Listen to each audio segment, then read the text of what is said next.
Yeah, presented to you by the Samsung Galaxy A series. Alter Ego on the blue side, Rebellion Zion opting for that red side. And you can see already, for the first bans in this series, we're already seeing respect from both Rebellion and Alter Ego. Suelo's hero picked off, Nino's hero also banned out. Then just a meta ban towards the Akai. You're right, still the same bans here coming through for both of the teams, and we can expect heroes like perhaps the Beatrix, who still has been a very huge factor in the winnings of whoever is able to pick it up first. So Beatrix is still on the table, Faramis, Valentina, as well as that Fanny that was in one of the keys to victory for Alter Ego. Yeah, we can see that from the banning area, 1-1, and Fanny has been banned by Rebellion Zion, but Alter Ego Esports, they are banning towards Yves and Akai, which means we can see that Valentina, Faramis, even so we can see Balman is still lying around, waiting to be banned. Yeah, we have seen the Bauman come through many times. Yeah. We have seen the Fanny. The Fanny will be banned this time around by Rebellion. I do want to point out that for both of these teams, Boy and Fearless, they haven't really been able to find a whole lot of success on the Fanny. So banning it out here means that Rebellion, they're a little bit more scared of Boy's Fanny than Alter Ego are against Rebellion. Faramis though, final ban for Alter Ego, just trying to get or put off that hero away, because again, Alter Ego, they like playing for that early game. Neutral objective control is how you win those early fights. Both of them like to do that though. That's a thing. This is going to be not a clash of playstyles, but a similar type of playstyle comparison coming in from Alter Ego as well as Rebellion. Both of them like to play very aggressive in that early game. So Rebellion Zion now have a choice. Do they want to let the Beatrix go? I do think it would be a mistake, but no. Rebellion Zion, they're actually going to ban out Leo Murphy's Cho first, which leaves the option for Alter Ego Esports to pick up that Beatrix. Well, if Alter Ego takes the Beatrix off the shelf, and that means that Rebellion Zion still, I think, in my opinion, they can still fight in the early games with some of the roamer that can babysit towards the gold lane, like such as Diggy, because Diggy is still open until now, and even so, if Beatrix has been taken by Alter Ego, they still have Valentina to get it up in the mid lane area, and by Valentina's pick on the Rebellion Zion side, it will be a little tricky decision for Alter Ego Esports, because they have to remember that Valentina can copy everyone's ult, and that is going to narrow down the most impactful ultimates from the heroes so that Alter Ego can fix. That's the thing, the ultimate pressure coming in from Rebellion Zion, if they do go for the Valentina. But again, fun little fact here, Beatrix is still standing at a 100% win rate since week 4. All the way to week 5, they let go of the Valentina. Rebellion Zion, they opted to go for a Paquito and a Julian. What? This is spicy. I say this because these are the two heroes that make Alter Ego so strong, taking it away from Pai and as well as taking the power pick from Udil in that Julian. But on the flip side, Rebellion Zion, they have found a lot of success on the Paquito, understanding that this is Tyrant's power pick. So very scary right now. So right now they are going to be opting for those two picks, as Alter Ego Esports have the option to pick up the Valentina. So now Rebellion Zion, they need to draft around this. Try not to use make or break ultimates for Alter Ego to use to their advantage.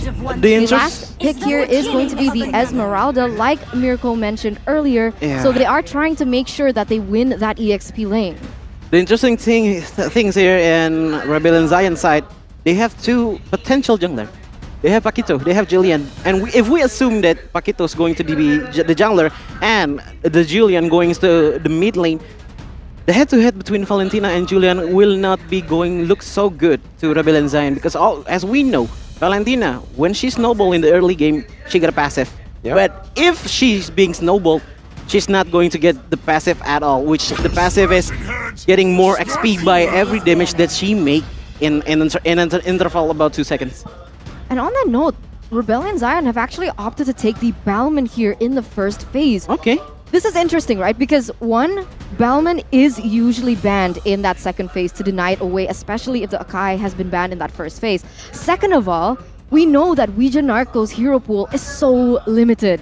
Mirko as well as Choji. So Alter Ego actually have the possibility to deny, let's say, the Matilda from Wijanarko, who he's found so much success. I mean, he has #1 KP because of that Matilda. The Matilda pick has been massive for Rebellion Zion. We've only seen Wijanarko on 3 heroes so far in Season 10. That's the Ruby, the Rafaela, and the Matilda. They go for the Lolita ban, but we also have a comment here from Rebellion Zion's Fearless. Sully Boy's Fanny is awesome. It should be banned out, and he's staying true with the quote, going for that Fanny ban. Now with the Lolita ban, though, it really does show that Rebellion, they want to go for a marksman. That's literally what they're going for with the ban, right? Maybe a Claude, maybe a Brody. I'm leaning more towards the Claude, but Alter Ego have the chance to just ban it out. Well, from my perspective, I think that Cloud will be a good pick for the Rebellion Zion because, as we can see, that three players from Rebellion Zion, they pick all 3 of the heroes with a close combat situational team fight, which means that Rebellion Zion, if they include Cloud in their team fight, it will be a massive area of effect damage from Rebellion Zion. But with Cloud that has been banned, it means Rebellion Zion has been left with Cloud, Cloud, Brody, or maybe Melissa. Yeah, and they have not opted to ban Wijanarko's heroes at all. And on that note, yet. Leo Murphy actually has a quote. Wijanarko plays more as a support, whereas Val, he usually goes for those tanky heroes. But both of them, whichever playstyle that they like to go for, they have to watch out for both of them. Coming into the second phase, the last 2 bans for Rebellion and Alter Ego. Rebellion, they are going to go for the Atlas ban. Again, trying to just narrow down Leo Murphy's hero pool. We have seen this before many, many times actually. Alter Ego, all the way since Season 6, when Leo Murphy doesn't get his comfort heroes, he doesn't perform well in the Land of Dawn. And that's what Rebellion Zion are trying to replicate. But from what I'm seeing, Alter Ego Esports with Esmeralda, Valentina, and also Beatrix, I think they just need someone to cover in the front line area. Not a big momentum player, not a big kidnapper, but just a big HP heroes that can sustain in the front line area. Or maybe they can pick some momentum heroes, such as Franco. Because as we can see that with Balmon in mind, we have to remember that Balmon has 2 Retribution in his hand. Which means that using a Franco will deny that Retribution when it comes to contesting the Lord itself. I agree. I think Balman has huge neutral objective pressure like the Akai, but the problem is they know that. They understand that. How do you stop someone like the Balman? Someone like the Lolita can do that. And so they ban that away, right? Alter Ego Esports in this scenario would be very good with the Franco Beatrix combo. I agree, but Rebellion Zion now actually have the chance to take it away. It's going to be tough, very tough for Rebellion because, again, looking at the player sheets here in terms of the picks, Pies hasn't played a whole lot of Clint games. He's only played the Wanwan, Beatrix, Claude. I don't even think he's played the Popo and Koopa. Lunox, there you go. So, very limited hero pool. Finally now he is going to pick the Clint, but this is not within his comfort heroes. He hasn't picked this before. And it's going to be interesting to see how he performs on the Clint. Well, for the laning phase, if we had to head around Clint and Beatrix, we can see that actually in the early laning phase, Clint will have an advantage by the range instead of Beatrix using Nibiru. Or maybe he can use Renner, but the problem is Renner's accuracy in the early game is kind of meh. It's kind of hard to direct it straight to Clint because of the minions, but as I said, Franco is popping out for Alter Egos. Whoa. And the Phobius what? too. Phobius up against a Julian, a Paquito, technically Bauman, and everyone on the side of Rebellion Zion can actually proc that demonic force, right? So Alter Ego, this is one of Pie's signature picks. Back in Season 9, it was literally their signature pick. Rebellion Zion need to answer though. No Esme Jungle. It's Esme Jungle. No way. Sally Boy picking Sally up an Boy. Esmeralda Jungle? Yeah. That's his debut, Mirko. It is. We've mentioned this many times. Sally Boy usually finds success on those assassin heroes, on the marksman heroes, just the damage dealing ones. On the Esmeralda, it's going to be very interesting to see again how he performs as well. Rebellion though, final pick this time. Yeah, they did mage. So wait, what? No.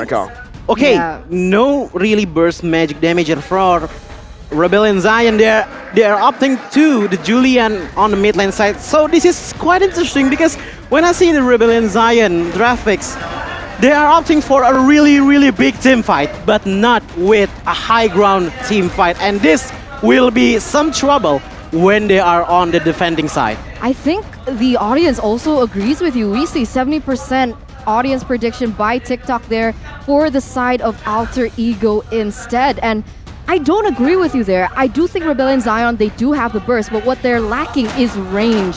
And when range is an issue against the composition that Alter Ego have brought with the Beatrix, with the Valentina, with the kill pressure coming in from Franco, this is going to be a tough game. For Rebellion, they need to play within their winning lanes. The Paquito has some kill pressure, so does the Clint. Fearless has to rotate constantly on the map on that Julian if he wants to make an impact, because ladies and gentlemen, it's time to hop into the land of Dawn. Game number 1, Rebellion Zion versus Alter Ego. Okay, we can see that, as I said before, the threat for our Rebellion Zion in the first game is by doing some really close-up team fight, but as we see with Alter Ego Esports, opting for Esmeralda, opting for the Beatrix, Valentina, and also Vilvius, and also Franco, they can do some kiting damage. They can do some kiting team fight, and that will make a prolonged team fight that, okay, maybe yes, Ravila is on the Rebellion Zion side. She can make some HP recovery, but not as long as Alter Ego Esports with the Pi in mind. With that being said, we can already feel a little bit of kill pressure here for the side of Alter Ego Esports. Leo Murphy so far has not been playing as aggressive as we're usually accustomed to, because he usually now plays backing up Udil and backing up Boy. But right now here, he is going to be taking a lot of damage. A whole lot of damage. Swaylo pushing it onto him. Leo Murphy, oh, still able to get out there. Swaylo almost taking him down. They might actually be looking to invade the jungle, but knowing Esmeralda on the Demon Slayer clears very fast, they opt to back off. We can see that Alter Ego Esports are going to be lacking in terms of that mobility. Rebellion Zion do have Rafaela to zoom around the map, but oh my god, Swaylo is going to be caught out here first blood by the Samsung Galaxy A series, and Alter Ego Esports, they're roaming to look for another pickoff on the board. Yeah, they have to do some early fights in early game, because like I said before, Valentina's passive is when the enemies are lower in the XP section, it means that Valentina will have more XP than Rebellion Zion's player, and that will make a really good snowball in the early game for the Alter Ego Esports. But we can see that the turtle has been spawned, and this will be some turning point for Rebellion Zion if Fearless can take down the turtle. We'll see. 2 retributions for Rebellion Zion, basically with the lethal counter. Swaylo already trying to open up the map a little bit more, but Udil is going to jump onto Wijanarko. Remember though, with Fearless, he has the lethal counter and the retry, but Udil has stolen that lethal counter too. So technically, they also have 2 retributions. Boy 1 level down against Fearless though. They're going to go on to the turtle. Udil still in the mid lane. It's a battle of retributions, but Leo Murphy finds the hook onto Wijanarko. Boy jumps in with a falling Star Moon, unable to finish Wijanarko off. Meanwhile, in the back lines, Dyron gets a kill. Boy caught against 2 members, still able to dodge away, but can't dodge away from the enhanced chain that enables Dyron to get that double kill. Here though, we also have the town prediction by Axe.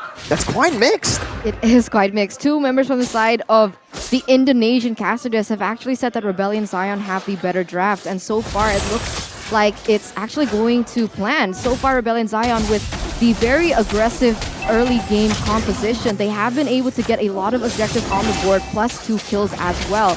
Alter Ego Esports have yet to respond to this. Alter Ego Esports looks like they're conflicting on the what to do and what purpose does Franco has to do with Wijanarko. As we can see that when Franco hooks to Wijanarko, Esmeralda seems confused. Which one should he take? Should he take the turtle or should he take the kill on Esmeralda? And that makes a big mistake on Alter Ego Esports. What the heck? Tyron, the man that we expect to stay in lane just to clear out the wave, he's actually the one pushing the pace on the Paquito, roaming way more than Phoveus, Pi, not really able to create any impact so far in the game. Still 0-0-0.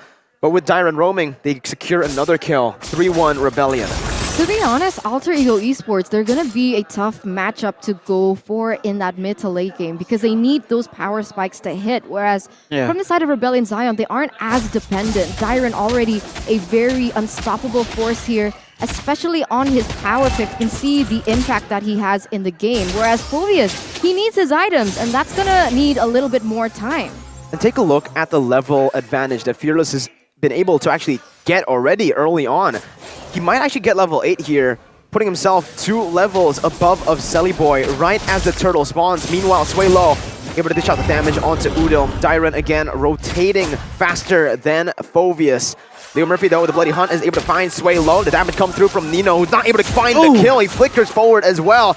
A massive resource spent, and Rebellion, they take the victory in the second neutral objective fight. Turtle Slain, presented to you by the Samsung Galaxy A series. Well, from what I'm seeing, that Rebellion Zion, since they are invading the jungle area on the Alter Ego Esports, particularly on the orange buff, it makes the Boy 1 level gap between Fearless. And if we look at the emblems, yes, both of the junglers using Demon Slayer, but again, Lethal Counter is really dangerous in the early game because of the turtle potential, and that snowball potential will make Alter Ego Esports really losing on the resource at the first 5 minutes of the game. But if we see to the marksman area, the emblem is the same, weapon mastery, so in the early advantages, it's just depending on which one has been babysit more than the others.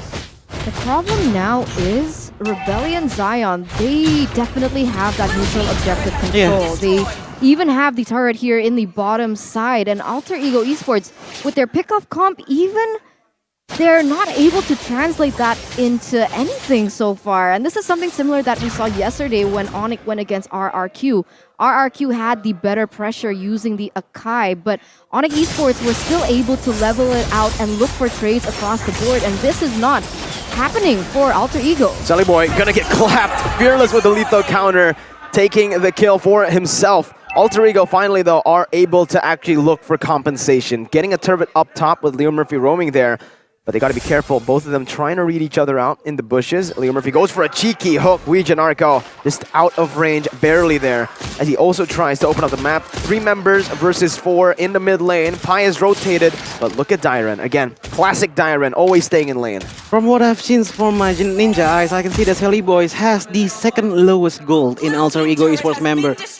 If I'm talking about gold, it's not necessarily about damage, it's about sustainability. What sustainability? The sustainability to contest turtles like this. Which means that Rebellion Zion, until this point, they have taken 3 turtles consecutively, meaning that the resource will be far much better than Alter Ego Esports. And this position is not really good for Alter Ego Esports. We can see that some of the Rebellion Zion players are invading the jungle, from Rafaela and Julian also, and Paquito in the bottom lane. He always seen Phoveus, and with Phoveus just making 1 item in the damage area, and that is Clock of Destiny, that is not enough at all to take down Paquito with his really fast dash. But when it comes down to it, although Alter Ego Esports are far behind in a sense, it seems like they are still keeping up in terms of that EXP. Hyze and Nino, look at their EXP.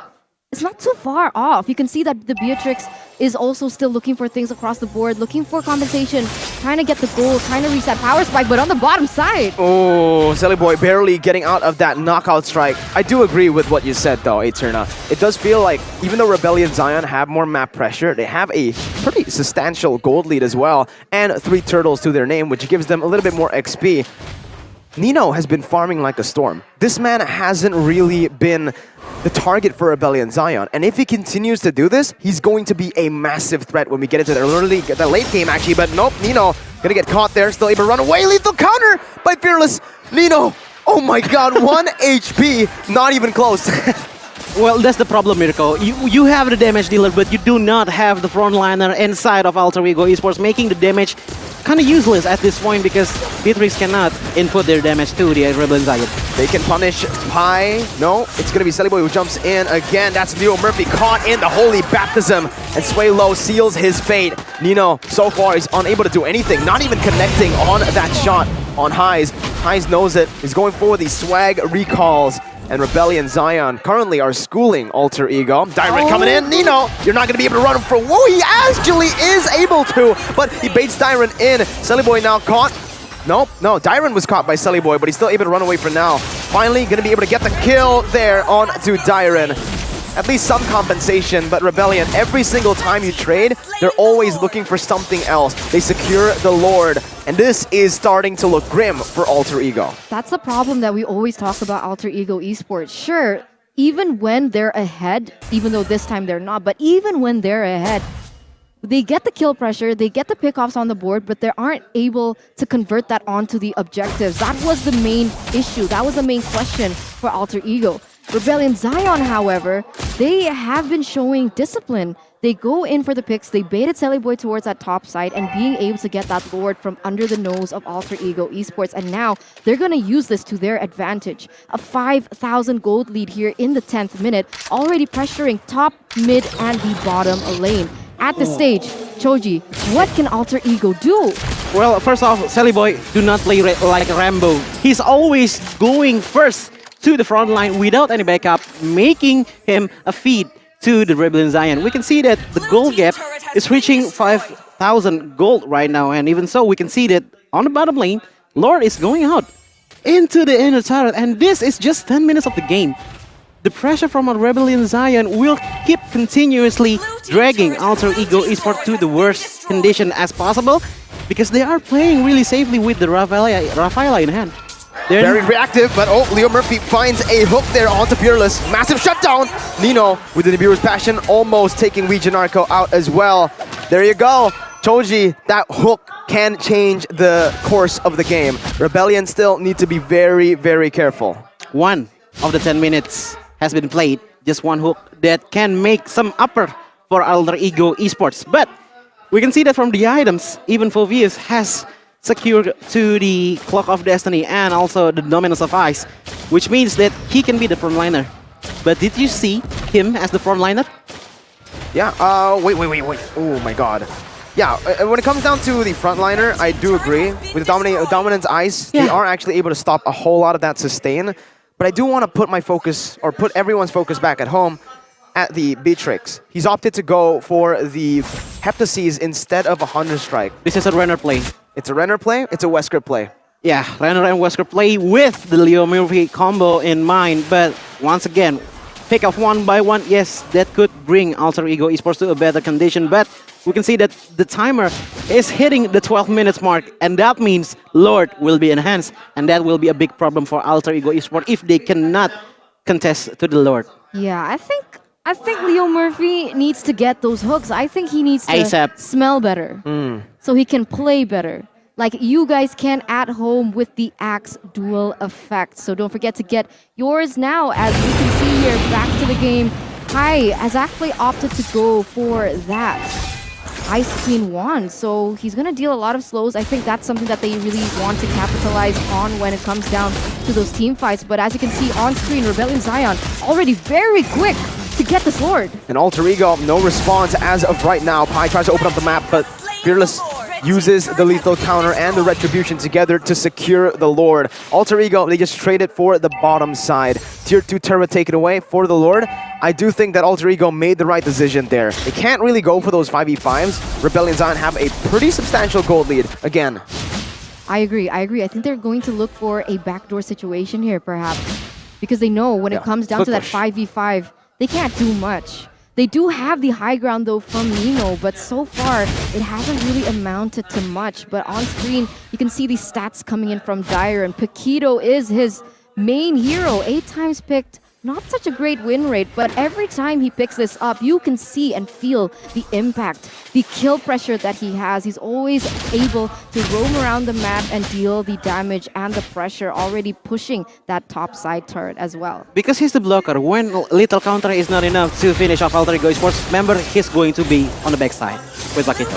Coming into the base though, the bottom side base turret has been taken down by the Lord. Ujinarko with the Holy Baptism connects it onto the back lines, but Pi is able to actually jump around with the Demonic Force. No other proc right now. Nino was taken down. The main damage dealer is out. Dyron, meanwhile, up top is going to be able to secure the base turret. 3 base turrets taken down for Rebellion Zion already. Alter Ego, they need that game-changing hook. Pi still has the Demonic Force as well.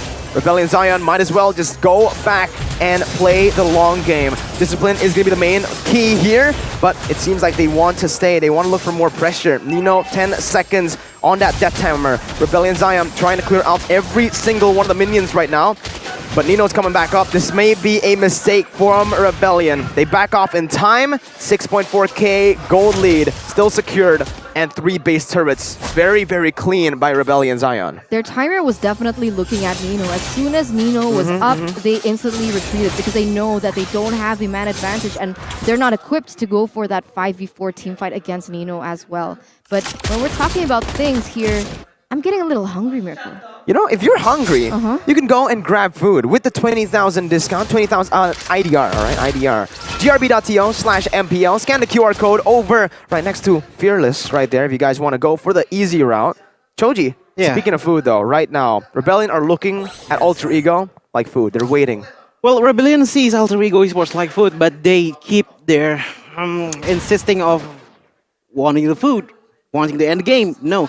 They're really keeping that from Alter Ego esports members because when Athena said about Nino responding and they're taking some retreat to the backside, I understand because Nino using Beatrix is one of the heroes with a lot of Beautiful play there by Dyron and Sway low. Leo Murphy taken low as well. They might just go for it, but Leo Murphy has the flicker. Right as you were talking, Nino was caught out. The main damage dealer, the main carry that can actually turn the game around for Alter Ego. And now it's looking bleak for AE. Real-time win probability suggests that Rebellion Zion, they're going to be able to end the game 70% to 30, I believe, just now. You can also see that, again, they secured the Lord. This time, it's still an enhanced one. Well, Nino's down. Who's going to be the damager for Alter Ego esports? They do not have a lot of damage to counter a Rebellion Zion. Yes, they do have Valentina, but remember, Valentina is a close combat magic damager. And that is not enough. If we look at the Julian side, when Valentina enters the team fight, she will be punched up, she will be knocked up, and that is not a good thing. And if we look at the item section, we can see that even Clint has a lot of items inside his hands. Even with one last item is Magic Rope, the rest of it, full offensive items. And that means the free hit on Clint on the backside will be much better than going all out on the front area. We'll see if that can actually be placed here into the final moments. Leo Murphy is able to find Ujinarko with the Blade Hunt as well, but instantly gets combo womboed as a lethal counter comes in as well. The Lord is going to be taken down, but look at... Let's see. There you go. Game 1 secured by Rebellion Zion. 1-0